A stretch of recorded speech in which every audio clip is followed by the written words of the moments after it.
everyone. Vanakkam. I'm Vayoni Dimel. This is Boston Lanka News, bringing you news, views, and entertainment from Boston and USA. Special UN sessions on May 16. Dr. Pavita Kohona explains. Sri Lanka's approach to the report of UN Advisory Panel. Missed opportunity or misguided? Sri Lankan film in the Asian American Film Festival in Pittsburgh, Pennsylvania. The United Nations will be convening a special session on May 16th to mark the 2600th anniversary of the enlightenment of Lord Buddha at the United Nations headquarters in New York. UN Secretary General Ban Ki-moon and few other prominent dignitaries will address this special session.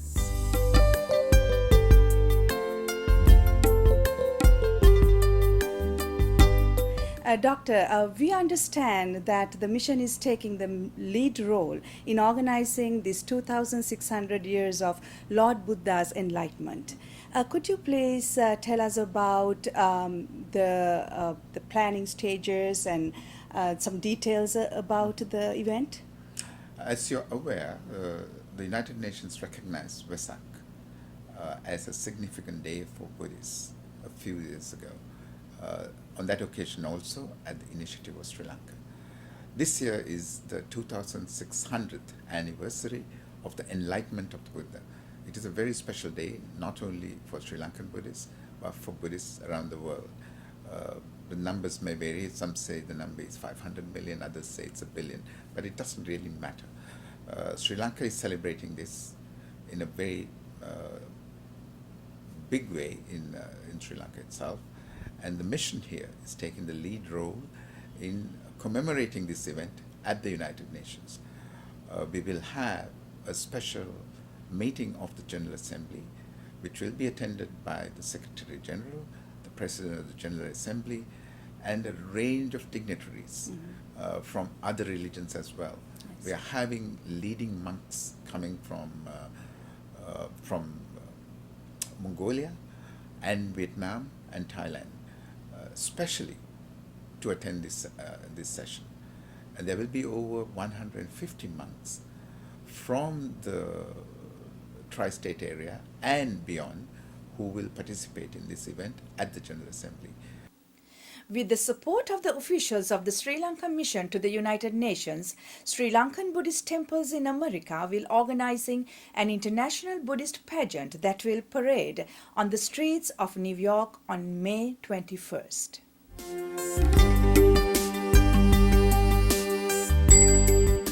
New York Buddhist Vihara Foundation established this Vesak procession for the benefit of all Buddhist people who have not seen before, and celebration was very well done by the people who gathered for the help of the Vihara.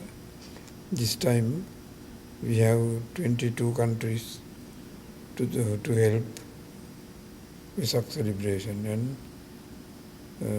kindly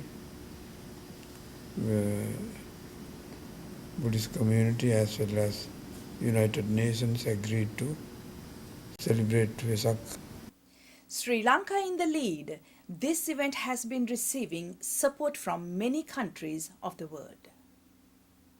We will also, for the first time in New York, have a Pindapat ceremony, which, as we know, is Buddhist monks going out in the morning to receive food, alms from lay people. This will happen outside the United Nations. And then in the afternoon, there will be an interfaith dialogue, which we are sponsoring. And already we have received a number of people agreeing to attend this dialogue. The dialogue's theme will be Buddhism, understanding, coexistence, and peace. We will, in addition, organize an exhibition of Buddhist art and artifacts at the entrance to the General Assembly during this period. Again, this is a first-time event, And the Sri Lankan mission is very pleased that it is responsible for this. But I must also say that we have been supported unequivocally by a number of missions, especially from the Asian region. Catholic Philippines has been a big supporter of this event. Islamic Pakistan has been a major supporter, so has Bangladesh, in addition to the countries which have a traditional association with Buddhism, like the Republic of Korea, China, Vietnam, Laos, Cambodia, Thailand, Bhutan, Nepal, Sri Lanka, etc.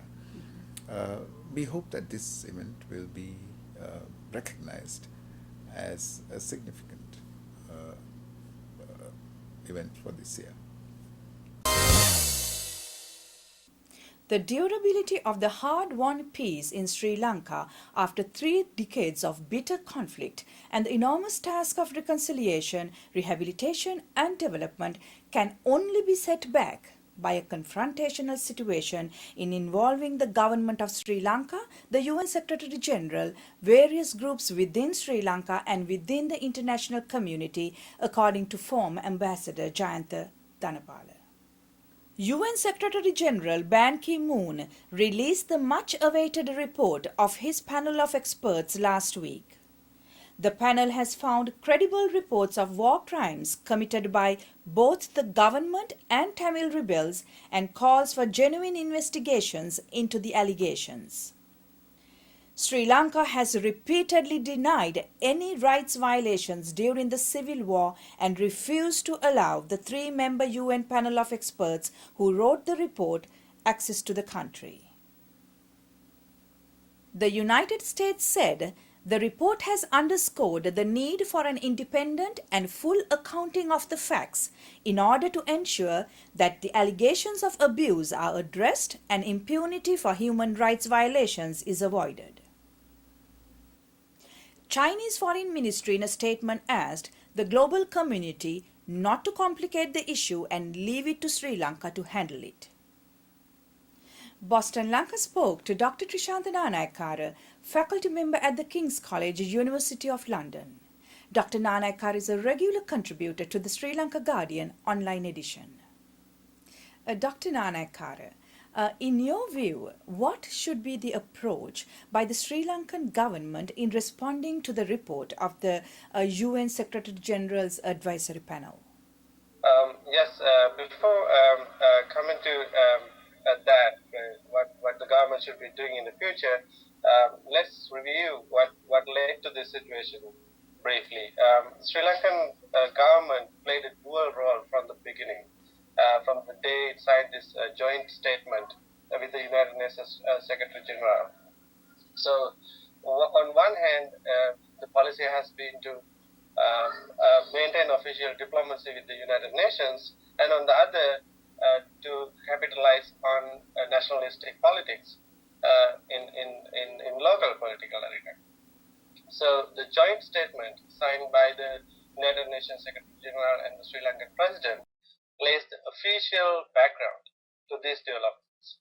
So it says on the panel's report, page 123, Sri Lanka reiterates its strongest commitment to the promotion and protection of human rights in keeping with international human rights standards and Sri Lanka's international obligations. The Secretary General underlines the importance of an accountability process for addressing violations of international humanitarian and human rights law. The government will take measures to address those grievances. So I want to highlight the key sentence that led to this development.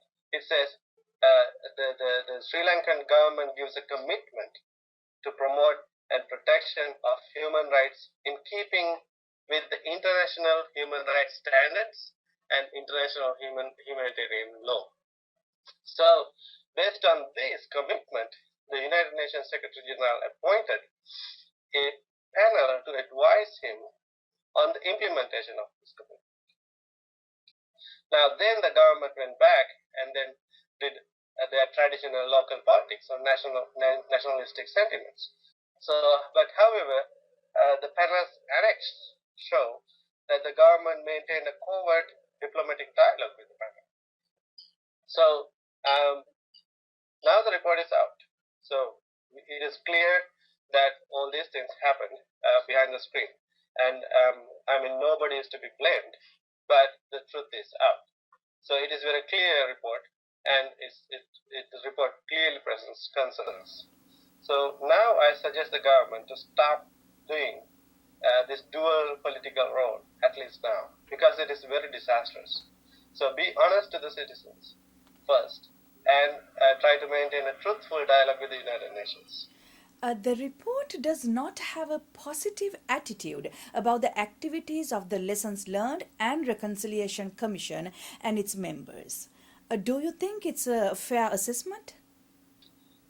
Yes, the report, the first, the panel sends a list of questions to the Sri Lankan government to explain the mandate of the LLRC. It is seen in the annexure like a series of communications back and forth, and then finally the government clarifies the mandate of the LLRC, which is really shocking. This is not what we knew. It says the whole purpose of the LLRC is to investigate as to why the 2002 ceasefire broke and the agreement failed, and what we can learn from that, who should be held accountable for that, and how can we find ways to compensate for those who lost property and life due to that failure of the ceasefire agreement. I mean, that is not the fundamental core problem in this process, this whole struggle. And it is very clear that the motive is to find fault with the past governments and even maybe punish few political opponents, and serve a very very low level political motive. So this was not made clear to the public nor to the international community. So we were given the impression that LLRC is addressing the broad, underlying problems or frictions in our society, and the problems in the justice system, democracy, and even the constitution, to learn lessons from the whole past, and then move forward with a more kind of enlightened manner. So then the panel has been very critical on this motive and says, no, this does not serve the broad objectives of reconciliation. And then I think the second thing the panel highlights is that the philosophy of restorative justice. So LLRC advocates the principle of restorative justice, that is restitution. That it just tries to restore things back to what it was in terms of bringing in compensation and material side of it, but it does not obey or serve the international humanitarian law applicable to conflicts in a broader sense, because it does not assign individual responsibilities. Thank you, Dr. Nanayakkara. That was Dr. Trishantha Nanayakkara from London. Bambara Walalla, Athula Liyanaga's award-winning film will be screened on May 7th at the Asian American Film Festival in Pittsburgh, Pennsylvania. Asian American Film Festival is an annual event showcasing films and filmmakers with origins in Asian countries. The festival will be held from May 6th to May 15th. Bambara Walalla follows newly freed Podiyeka, released after 17 years in prison, trying to regain a semblance of normalcy and meaning in his tragic journey of life. Hindered by his lack of education, Podiyeka struggles alone until meeting a man who is a coffin maker with similar problems and challenges. In this new companionship, Podieka embarks on a journey to find love and learn the significance of courage and responsibility as he picks up the pieces of his life.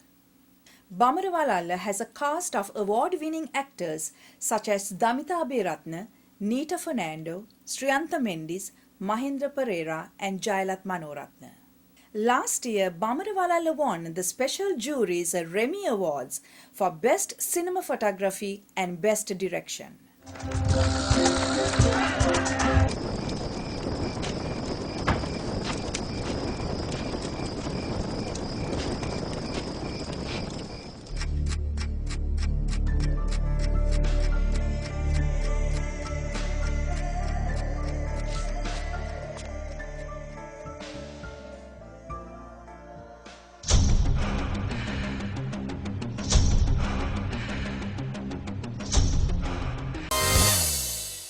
That concludes our news edition. We meet you again with another news edition of news, views and entertainment from Boston and USA. Till then, goodbye.